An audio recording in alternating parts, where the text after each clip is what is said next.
Halo semuanya, The Trader here. Nah, di video kali ini kita akan bahas cara saya tetap tenang saat floating minus ya. Nah, floating minus itu bukan yang bikin akun kita hancur, teman-teman. Panik saat floating minus itu yang bikin hancur. Nah, kalau kamu pernah entry bagus tapi harganya retrace ya kan? Floatingnya jadi minus 0,5%, 1%, bahkan hingga sampai 2%. Nah, itu kan jantung mulai deg-degan tuh ya, teman-teman. Tangan gatal mau close ya kan. Nah, di video ini kita akan bahas ya, kenapa dan bagaimana cara saya untuk tetap entry saat floating minus ya. Bukan teori tapi praktik yang udah pernah saya lakukan. Nah, oke teman-teman, di video kali ini kita akan bahas secara tuntas dan simple ya. Untuk teman-teman yang belum punya atau ingin bergabung dalam sebuah komunitas, nah di sini kita punya komunitas nih teman-teman. Nanti teman-teman bisa dapatkan berbagai macam informasi serta outlook harian yang akan kita update setiap harinya. Nah, untuk teman-teman yang belum join, bagaimana cara joinnya itu gampang ya. Tinggal klik link yang ada di deskripsi, nanti teman-teman bisa join dan langsung masuk ke dalam grupnya ya, teman-teman. Oke, tidak usah berlama-lama, langsung aja klik linknya. Nah, sekarang kita akan coba langsung masuk ke materi pembahasan ya. Yang pertama itu adalah saya tetap terima rugi sebelum entry ya teman-teman. Nah ini sangat penting juga. Hal pertama yang saya lakukan itu bahkan sebelum ngeklik buy atau sell ya kan. Itu adalah saya sudah terima ruginya dulu ya. Kenapa?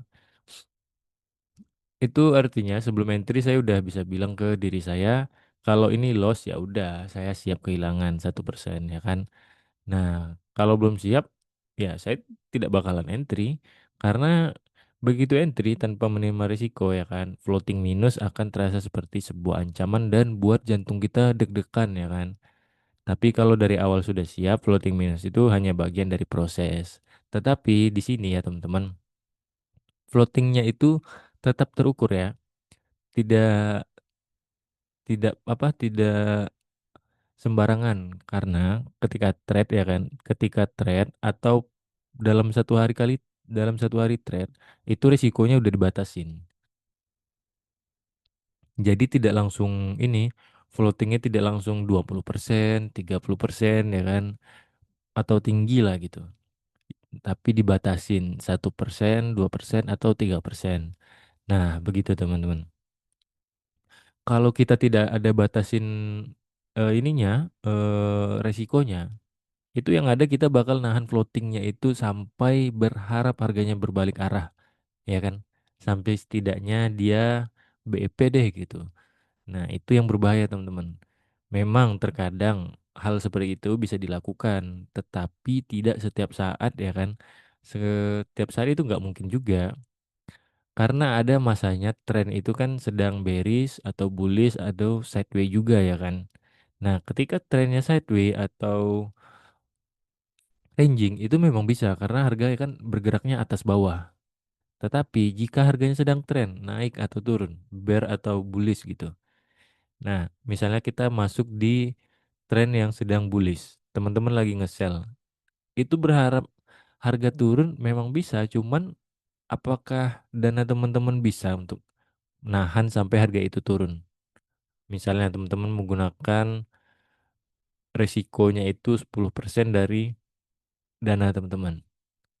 Apakah bisa menahan itu hingga harga berbalik? Jawabannya kan tidak bisa karena kan kita tidak tahu kapan tren itu akan berbalik arah. Nah, di situ dia fungsinya kita untuk membatasi resiko ya, teman-teman. Nah, yang kedua itu adalah saya tidak pernah lihat uangnya ya. Saya lihat persentase. Maksudnya itu bagaimana? Nah, di sini ini sangat penting, teman-teman. Kalau teman-teman lihat minusnya itu dalam bentuk nominal yang besar ya kan, itu emosinya bakal cepat naik. Contohnya minus 3 juta, minus 5 juta gitu ya kan, atau berapapun gitu. Tapi coba perspektifnya diubah. Jadi ini minusnya 0,7% ya, masih dalam bentuk resiko ya kan. masih dalam batas wajar begitu. Nah, dengan kita melihat secara persentase begini, emosi bakal jadi lebih stabil ya. Karena trading itu soal probabilitas, bukan soal angka rupiah di satu trade ya, teman-teman. Kalau resikonya itu sehat, floating minus itu bukan jadi masalah. Kenapa? Karena jika kita udah batasin resiko, kita udah siap duluan nih secara mental, ya. Kalau kita udah tetapin ya kan, misalnya resikonya kita pakai 3 juta sampai 5 juta per trade, ya kan. Kalau teman-teman yang pakai account rupiah ya. Nah, 3 sampai 5 juta misalnya. Itu anggaplah angka wajar atau risiko yang sudah teman-teman tetapkan secara terukur ya. Tidak barbar banget gitu. Nah, dengan floating yang segitu atau minus segitu, itu seharusnya bisa membuat teman-teman jadi lebih tenang. Kenapa? Karena itu kan dibatasin. Kecuali teman-teman yang minusnya 3 juta hingga 5 juta ini itu 50% hingga 60% dari modal yang ada. Nah, itu baru kacau. Kenapa? Karena kan itu udah lebih dari setengah modal itu teman-teman resikokan. Jadi kalau ibaratnya misalnya kita kena minus atau kena stop loss 2 kali, itu seharusnya kan sudah habis. Kalau 3 atau 5 juta ini adalah 50% atau 60% dari modal teman-teman. Nah, begitu. Jadi resikonya tuh diukur ya, jangan langsung barbar. Jadi ketika minus itu tidak masalah. Nah, di sini yang ketiga, saya punya rules ya teman-teman, tidak geser stop loss ya. Nah, ini sangat penting. Kenapa? Karena kesalahan terbesar saat floating minus itu adalah geser stop loss, teman-teman. Ini paling sering nih dilakuin sama trader-trader di luar sana. Dan saya juga dulu pernah begitu. Karena tidak rela untuk rugi ya kan. Dulu saya juga begitu dan hasilnya apa? Loss yang ada makin besar ya kan. Sekarang rule-nya itu saya sederhana ya. Stop loss itu dipasang saat entry dan tidak disentuh. Ya nggak masalah. Kalau kena ya udah gitu. Ya kan? Satu trade itu tidak menentukan karir, teman-teman. Tidak menentukan karir trading kita. Floating minus itu terasa lebih menakutkan kalau masih punya opsi untuk melanggar aturan. Kalau aturannya tegas, pikiran kita jadi lebih tenang. Ya. Kenapa? Karena geser-geser stop loss ini sebenarnya berbahaya, teman-teman. Karena kan ibaratnya kita kalau trading minusnya udah kita tetapin $20 nih satu trade. Kita geser lagi jadi $30. Geser lagi jadi $40. Ah, ini kayaknya masih bisa berbalik arah deh. Coba geser lagi jadi $70. Yang seharusnya kita cuma minus $20 bisa jadi 70 itu kan sebenarnya udah melebihi ini ya teman-teman. Udah 3 kali lipat lebih tuh dari risiko yang sudah kita tetapkan di awal. Nah, jadi kan ketika kita pengen recovery kan bakal jauh lebih lama daripada stop loss normal yang sudah kita tetapin. Nah, itu dia. Jadi begitu teman-teman. Sebenarnya berbahaya berbahaya sih kalau seperti itu ya. Itu tidak tidak patut untuk dilakukan teman-teman karena berbahaya. Geser-geser stop loss itu memang terkadang ya, terkadang saya juga akuin terkadang itu memang bisa membantu, tetapi tidak selamanya. Ingat, market itu bukan kita yang gambar, teman-teman. Market itu representasi dari harga itu sendiri dan orang-orang yang terjun di dalamnya. Jadi kita kan banyak banyak yang terlibat, tidak hanya kita saja. Jadi harganya tidak bakal sesuai dengan apa yang kita mau, begitu.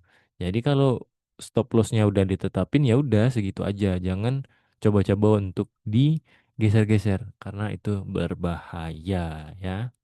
Yang awalnya stop loss kita bisa kecil, malah jadi berkali lipat dari itu. Itu tidak bagus ya teman-teman.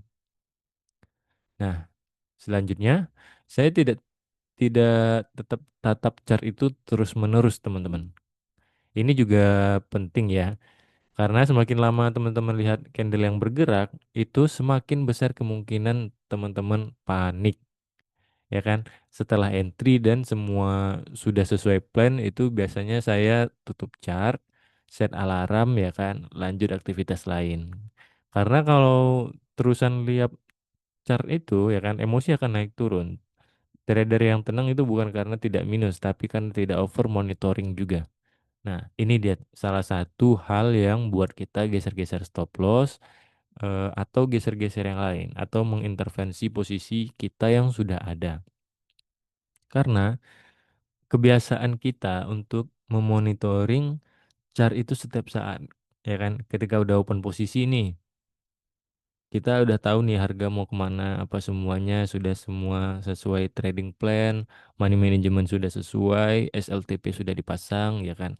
Itu pasti tiap bentar liatin chart, ya kan? Ini udah minus berapa, ini udah profit berapa gitu ya kan? Itu sering atau pasti ya kan teman-teman? Pasti teman-teman lihat, kecuali memang teman-teman yang sudah berdamai dengan dirinya dan sudah bisa menerima probabilitas dari metodenya sendiri. Nah, untuk teman-teman yang seperti itu pasti udah nggak bakal monitoring chart itu setiap saat. Tetapi untuk teman-teman yang belum itu pasti setiap saat. Nah, untuk hal seperti itu coba dikurangin ya teman-teman karena jika terlalu sering monitoring itu juga nanti ngebuat teman-teman sendiri ini, ngebuat teman-teman sendiri panik ya kan. Nanti lihat harga turun dikit, udah hampir kena stop loss. Ah, ini mau kena stop loss nih. Ah, geser lagi, apalagi. Padahal harga langsung berbalik arah dan ujung-ujungnya profit ya kan. Kadang ada hal seperti itu terjadi teman-teman. Nah, kadang juga misalnya udah deket nih ya kan. Udah deket mau SL kena SL. Nah, itu kita makin panik. Nanti ujung-ujungnya kita langsung masuk tanpa melihat konfirmasi, tanpa menggunakan trading plan kita yang sudah ada, langsung mencet masuk harga makin jebol, masuk lagi jebol lagi. Nah, itu yang ngebuat kita untuk revenge. Nah, itu salah satu hal buruk kalau kita terlalu sering melihat chart ya, teman-teman. Yang selanjutnya itu adalah saya fokus ke proses bukan hasilnya. Ya, saat floating minus itu saya tidak bertanya kenapa belum profit ya kan. Yang saya tanyakan itu adalah apakah entry ini sudah sesuai sistem atau belum. Ya, kalau jawabannya sudah, maka saya biarin. Kalau loss, ya itu bagian dari probabilitas atau statistik trading kita sendiri. Kalau win, ya udah itu disiplin dari bonus. Itu di bonus dari disiplin kita, teman-teman. Ya. Kalau teman-teman itu fokus pada prosesnya ya kan, floating minus itu tidak terasa personal lagi teman-teman. Itu hanya angka sementara aja. Karena nanti ujung-ujungnya bakal ngerasain profit juga ya kan. Profit konsisten sesuai dengan metode yang udah di backtest. Ya. Selagi teman-teman udah menggunakan metode yang di backtest, trading plan-nya jelas itu ya sudah loss ya kan. Itu bagian dari tradingnya itu sendiri. Jadi tidak masalah ya. Nah, untuk penutup floating minus itu normal ya teman-teman. Yang tidak normal itu adalah panik dan merusak trading plan yang sudah kita buat. Nah, tenang bukan berarti tidak peduli. Tenang berarti percaya dengan sistem dan risiko manajemen yang sudah kita atur. Kalau setiap floating minus membuat kita stres ya kan, mungkin yang perlu diperbaiki itu bukan strateginya teman-teman, tapi ukuran risiko yang kita gunakan. Karena risiko yang terlalu besar itu selalu melahirkan emosi yang besar juga. Sekarang, coba saya tanya sama teman-teman nih, apa yang biasanya teman-teman lakukan saat floating minus ya? Cut cepat ya kan, geser SL-nya atau nambah posisi. Nah, coba tulis-tulis di kolom komentar ya teman-teman. Nanti kita akan diskusikan juga. Oke, terima kasih untuk teman-teman yang udah menonton video ini sampai akhir ya. Dan untuk teman-teman yang belum join sebuah komunitas ataupun sedang mencari komunitas, teman-teman bisa gabung ke komunitas kita ya. Nanti di sana teman-teman bakal dapatkan berbagai macam informasi serta market outlook yang update setiap hari. Gimana cara untuk joinnya? Bisa klik link yang ada di deskripsi ya teman-teman. Oke, sampai jumpa di next video berikutnya dan bye-bye.